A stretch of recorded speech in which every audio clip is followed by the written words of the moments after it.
जगत में मिथिला हमर महान।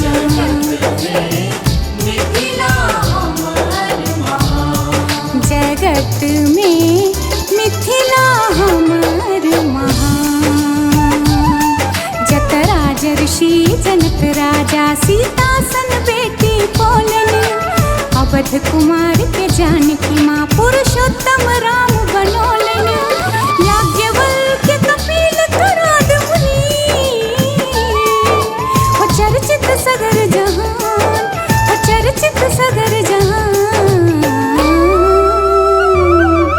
जगत में मिथिला हमर महान। जगत में मिथिला हमर महान।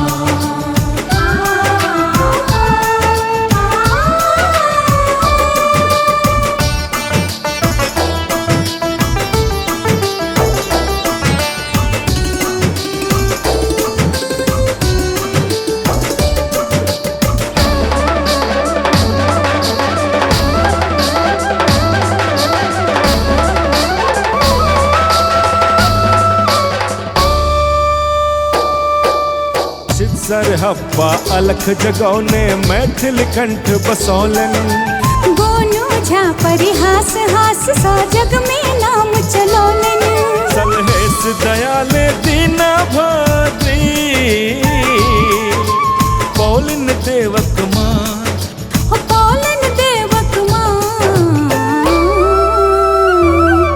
जगत में मिथिला हमर महान। जगत में मिथिला हमर महान।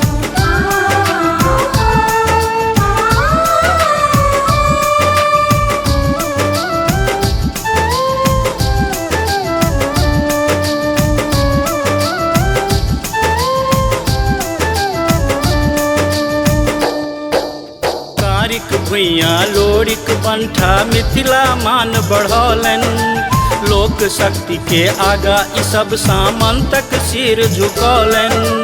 बिहुला गांगो साहेब मीरा रखलन कीर्ति केर शान, रखलन कीर्ति केर शान। जगत में मिथिला हमर महान। जगत में मिथिला हमर महान।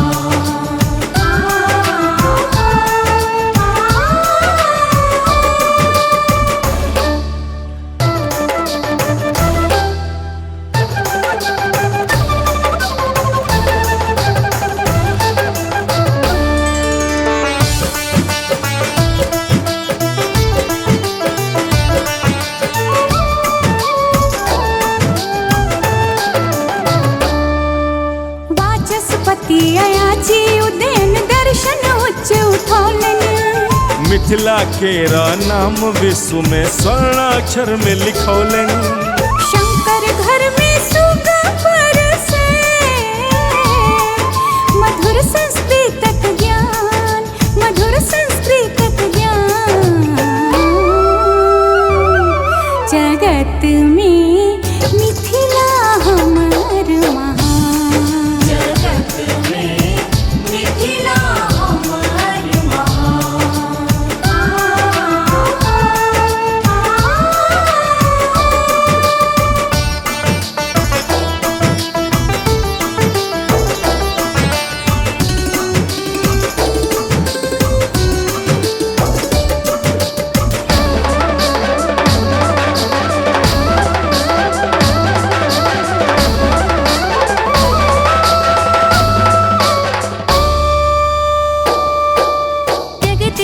महाकवि विद्यापति मैथिली मान जगोलन। लक्ष्मी नाथ लाल चंदा झा भगवत भक्ति सुनौलन।